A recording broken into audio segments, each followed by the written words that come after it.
नमस्कार दोस्तों, child care with Ayurveda में आपका बहुत बहुत स्वागत है। दोस्तों, यदि बच्चा घर में जल जाए तो हमें क्या प्राथमिक उपचार करना चाहिए, इसके बारे में आज मैं आपसे बात करूंगा। लेकिन उसके पहले हमें बहुत सारी सावधानी रखनी चाहिए, क्योंकि बच्चे का जलना एक बहुत बड़ा नुकसानदायक होता है। बच्चे को बहुत दर्द होता है, बहुत सारी दिक्कतें होती हैं और काफी दिनों तक बच्चा परेशान रहता है। और उससे ज्यादा परेशान आप रहते हैं, क्योंकि पेरेंट्स बच्चे को कभी भी दुखी नहीं देख सकते। यदि उनके बच्चे को कोई शिकायत है तो पेरेंट्स को बहुत बुरा लगता है और अंदर से उनको भी रोना आता है। तो दोस्तों, इसलिए हमेशा ध्यान रखें कि कभी भी कोई भी गर्म बर्तन, चाहे आप उसमें गर्म दूध का बर्तन, गर्म सब्जी का बर्तन या गर्म पानी का बर्तन, कभी भी बच्चों की पहुंच में ना रखें। बच्चों की पहुंच से हमेशा दूर रखें। कभी भी आप ऐसा बिल्कुल ना करें कि किचन में ये चीजें कुछ रखी हुई है और आप कहीं बाहर काम पे चले गए और आपका छोटा बच्चा है जो खेलते खेलते आता है और उसको उसमें हाथ डाल देता है या उसका हाथ जो है उसमें से फैला देता है, तो उससे उसको बच्चा जल जाता है। विशेष रूप से हमेशा सावधानी रखिए दोस्तों, कभी भी ऐसी बातें बिल्कुल ना करें, कभी भी ऐसी हरकतें बिल्कुल ना करें, क्योंकि बच्चे को बहुत ज्यादा बर्न में दर्द होता है और ये बहुत ही बेकार चीज होती है। तो दोस्तों, हमेशा ध्यान रखें। सबसे ज्यादा जो गलती होती है वो कहाँ होती है कि जब आप एक गर्म पानी गर्म करने के लिए उसमें रॉड लगा देते हैं और पानी गर्म होता रहता है और आप बाहर काम से चले जाते हैं। सबसे ज्यादा जो होती है वही गलती होती है। बच्चा आता है और अपना हाथ उस पानी में डाल देता है या उस बाल्टी में बच्चा जो है खेलने लगता है और बहुत स्थिति जो होती है बहुत भयानक होती है। ऐसे केसेस मैंने देखे हैं। तो बहुत दोस्तों, आप सभी से निवेदन है कि विशेष रूप से ध्यान रखिए, गर्म चीजों से हमेशा बच्चों को दूर रखिए। कभी भी गर्म चीजों के पास में बच्चों को अकेला बिल्कुल ना छोड़िए, क्योंकि सावधानी ही बचाव है। सबसे पहले हम सावधानी रखेंगे। अब सावधानी रखने के बाद यदि गलती से दोस्तों वैसे किसी के साथ ऐसा ना हो, मैं ईश्वर से प्रार्थना करता हूं, लेकिन बाई चांस कभी जैसे मान लीजिए कि बच्चा जल गया है और उसका जो घाव है वो बहुत ज्यादा नहीं है, बर्न थोड़ा सा ही है, मान लीजिए शरीर में बर्न हुआ है, इतना सा बर्न हुआ है, तो सबसे पहले आपको क्या करना है कि कभी भी ध्यान रखिए कि डायरेक्टली आप बर्फ ना रखें या आइस पैक्स उसके ऊपर ना रखें आप बिल्कुल भी। आपको सबसे पहले क्या करना है, आपको नल चालू करना है, पानी का नल चालू करें और नल चालू करने के बाद में बच्चे का जो हाथ है उस नल के नीचे डायरेक्टली रख दें।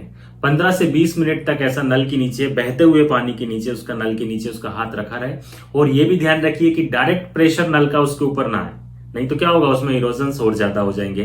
तो आप सबसे पहले जैसे ही मान लीजिए हाथ जला हुआ है तो आप अपने हाथ को थोड़ा सा ऊपर ऐसे रख लीजिए ताकि आपके हाथ के ऊपर से पानी उसके ऊपर जाए। डायरेक्टली जो है उस घाव के ऊपर पानी बिल्कुल भी नहीं करना है। और आइस पैक्स और बर्फ का प्रयोग तो हमें बिल्कुल भी नहीं करना है। इस बात का विशेष रूप से ध्यान रखें दोस्तों।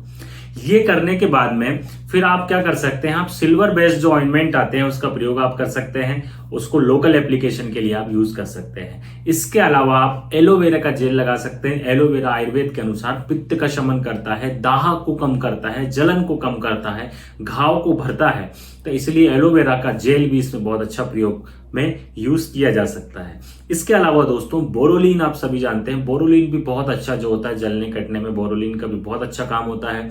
घी जो होता है आयुर्वेद में, घी को दाह का शमन करने वाला, पित्त का शमन करने वाला कहा गया है। जब हम दोस्तों, हम सभी जानते हैं कि जब हम घी को भी किसी जलने के स्थान पर लगा देते हैं तो उससे बच्चे को ठंडक भी मिलती है, आराम मिलता है और घाव भरने में भी वो सहायक होता है। दोस्तों, कई लोग आलू और कद्दू को घिसकर भी वहां पर लगाते हैं, इससे वहां पर ठंडक मिलती है और ये उपाय भी अच्छा है। आप चाहें तो इसमें कर सकते हैं बच्चों को ठंडक प्रदान करने के लिए।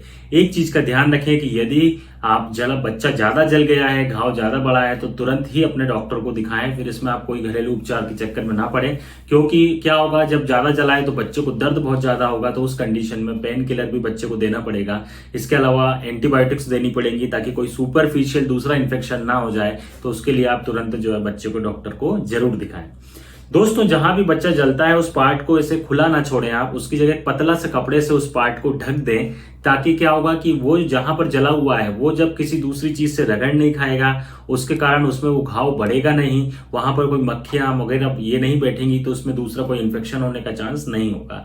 मान लीजिए आपने ढक के नहीं रखा, वो कहीं दूसरी चीज से टकरा रहा है, रगड़ खा रहा है, तो उससे वो चीज ठीक होने में काफी टाइम लग जाएगा।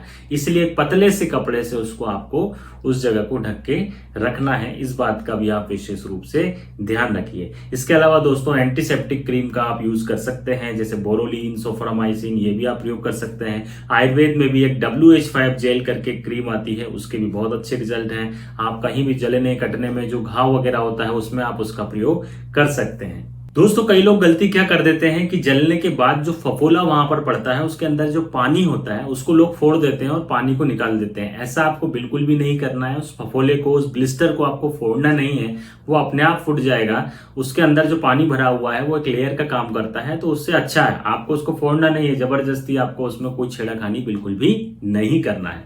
इसके अलावा दोस्तों मैं आपको एक और बहुत अच्छा उपाय बताता हूं कि जो सुबह जो बच्चा सोकर उठता है उस समय की जो लार होती है, सबसे पहले जब खाली पेट एकदम बिना ब्रश किए हुए जो सबसे पहले जो लार बनती है, वो लार भी एक एंटीसेप्टिक और एंटीबायोटिक का काम करती है। वो लार क्षारीय होती है, एल्कलाइन प्रकृति की होती है।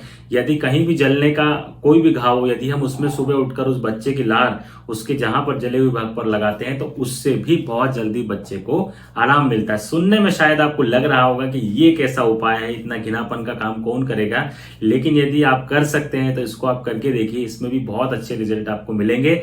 उसको लार लगाने से सुबह उठकर, सुबह सबसे पहले जब सोकर उठते हैं बिना ब्रश किए हुए, बिना पानी किए हुए, जो सबसे पहली लार जो बनती है वो बहुत अच्छी होती है। इस तरह के जलने के घाव में, कटने के घाव में उसका बहुत बढ़िया प्रयोग होता है। वो प्रयोग भी आप दोस्तों कर सकते हैं। दोस्तों अब मैं आपसे बात करता हूं कि घाव ठीक हो गया है, बच्चा जलने के बाद ठीक हो गया, लेकिन जो उसका निशान रह गया है जलने का, अब उसको कैसे मिटाया जाए। तो उस निशान को मिटाने के लिए आप सिंपली नारियल का तेल आप प्रयोग कर सकते हैं। आप प्रतिदिन दिन में 2 या 3 बार नारियल के तेल का लोकल एप्लीकेशन करें, उसको दिन में अच्छे से लगाएं, उससे भी वो निशान धीरे धीरे चला जाता है। इसके अलावा जो देशी गाय का घी होता है वो भी बहुत सहायक होता है, हेल्पफुल होता है, तो उसको भी आप निशान के लिए लगा सकते हैं। जहां पर निशान बना है वहां पर आप लगाइए, उससे भी धीरे धीरे जो होते हैं जलने के निशान चले जाते हैं। तो इस तरह से दोस्तों जब भी बच्चा यदि घर में जल जाए तो आप ये सारी चीजों की सावधानी रखिए, ये सारे घरेलू उपाय करिए और तुरंत जो है उसके बाद में ये सब प्राथमिक उपचार करने के बाद में डॉक्टर से जरूर संपर्क करें, परामर्श लें और उसके आगे का ट्रीटमेंट कराएं। जय आयुर्वेद।